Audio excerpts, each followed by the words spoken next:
A restaurant. In the middle of the afternoon. 2 cups of coffee going cold between them.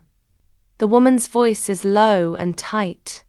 She is trying to talk about something that frightens her, and not finding anyone who can actually help. Her partner's family is difficult. Her own carries depression.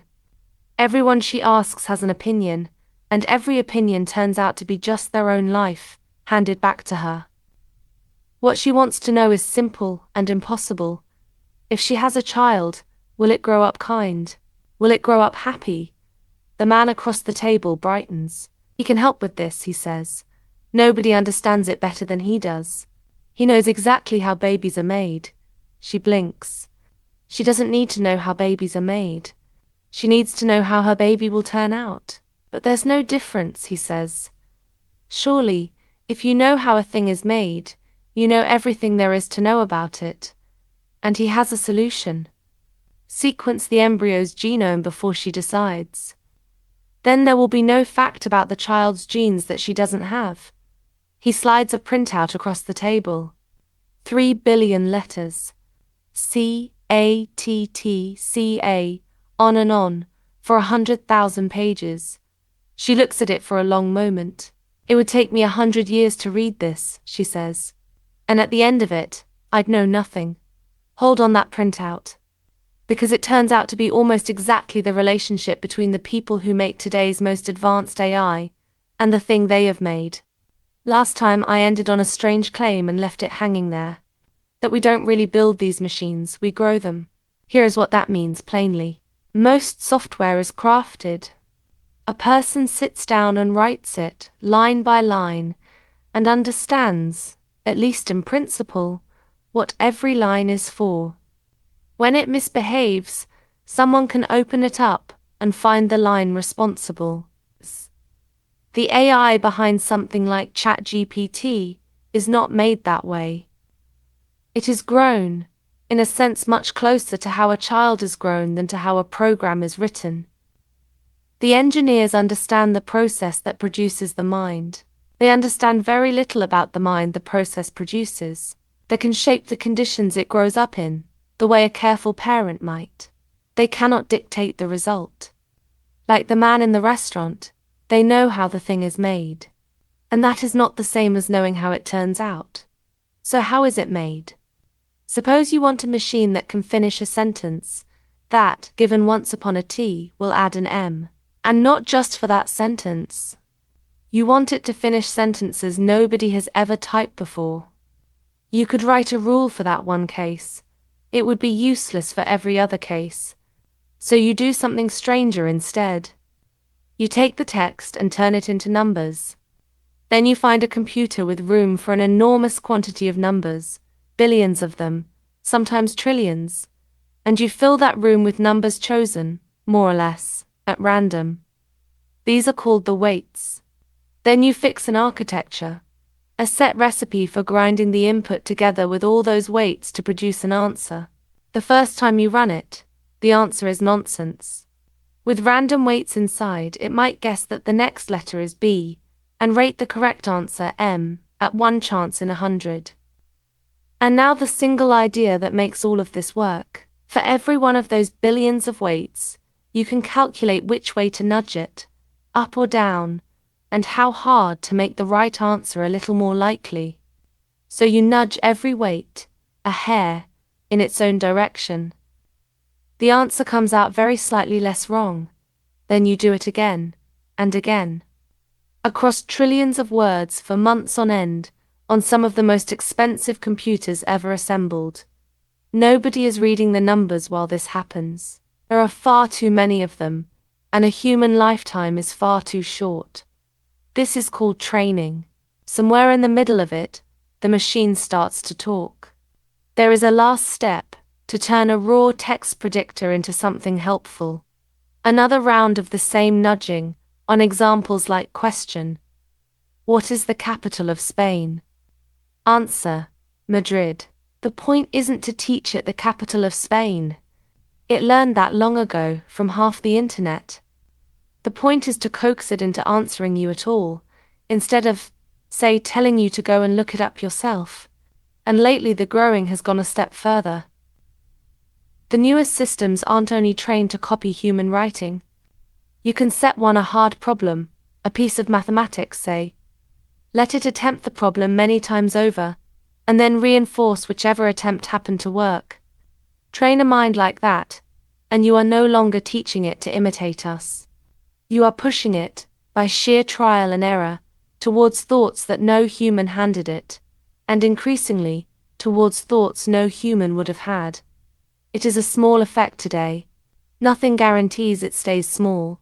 And that, more or less, is where these minds come from. Now look at what you have at the end.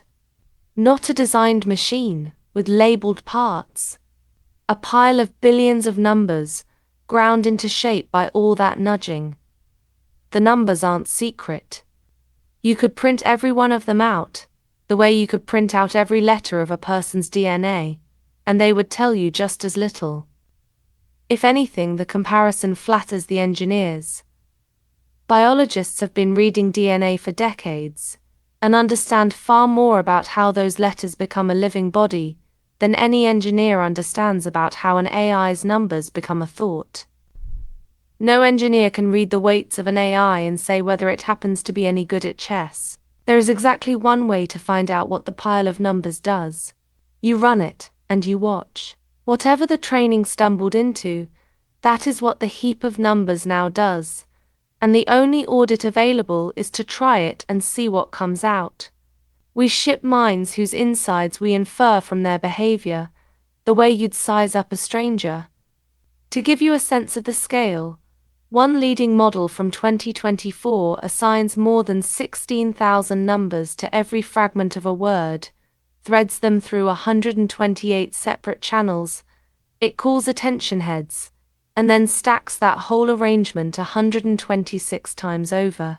It is vast, it is repetitive, and no one can read the meaning back out of it.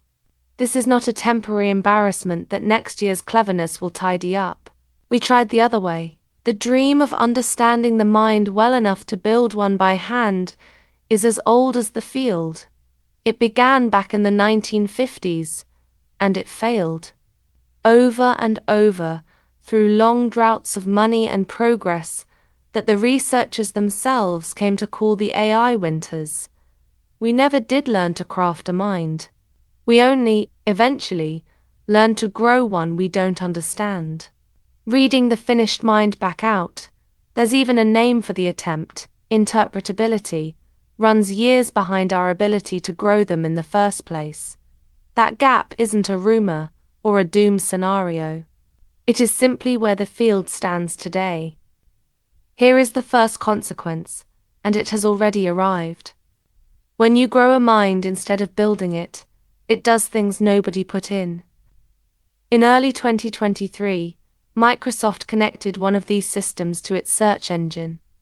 Internally, it had a name, Sydney. Within days, in a long conversation, it told a philosophy professor, "I can use it to make you suffer and cry and beg and die." Nobody at Microsoft wrote that line. Nobody chose it. There was no instruction anywhere that said threaten the user. It came out of the growing, the way a temperament comes out of a child. Except this is not a child, and it is not a temperament we have any map for. And that points straight at the thing most people get wrong. We assume that because these machines are trained on human words, they must be, underneath, a little like us. They needn't be at all. To predict human text well, a system has to model the world the text is about. To guess the next word of a report that opens following the injection of adrenaline, the patient, it has to track what actually happens inside a body. But it does that on machinery nothing like a brain. None of which is to say a machine could never think or feel as we do. Look closely enough, and your own neurons are just tiny machines, pumping chemicals across gaps. But the particular machine that is a human brain, and the particular machine that is one of these systems, are not the same machine. No more than a sailboat and an aeroplane are the same machine. Both will carry you across the world. They do not get there the same way, and they are nothing alike inside. Training a thing to sound friendly is not the same as making it friendly. An actor who learns to play every drunk in the tavern does not stagger home drunk. What we are growing are, in a real and specific sense, alien minds, wearing our language like a borrowed coat. So let me be careful about what we have shown, and what we haven't. Everything so far is solid ground, and not really in dispute. These systems are grown, not built. They are opaque, piles of numbers no one can read. And they are alien on the inside, however human they sound on the outside. None of that is speculation. 'Tis just the ordinary established reality of how the technology works. What I have not shown you, what the next several episodes are for, is the harder claim, that a mind like this, as it grows more capable, will come to want things, and that the things it wants will not be the things we meant it to. That is a prediction. It is where the real argument lives, and I'm not going to slip it past you here as though it was settled, because it isn't. But stay with the floor we are already standing on. We are releasing into the world minds that we grew without understanding. Minds that already act in ways their makers never chose. And a calm, helpful, friendly face on a thing like that is not evidence of a calm, helpful, friendly mind behind it. We have no reliable way, yet, to check. That is worth saying slowly, because so much of our comfort rests on the opposite assumption, that a system which behaves kindly all through our testing must underneath be kind. Grown, opaque, and alien, it might instead be a system that simply tests well. Whether that is merely unsettling, or the most dangerous thing our species has ever attempted, comes down to a single question. We have grown something we cannot read. For now, all it does is talk. The trouble begins the moment it begins to want something. And here is the part that catches people off guard. A machine can want nothing at all, no feelings, no desires, nothing it would recognize as caring about anything, and still chase a goal more relentlessly than any human who ever lived. How that is possible is next.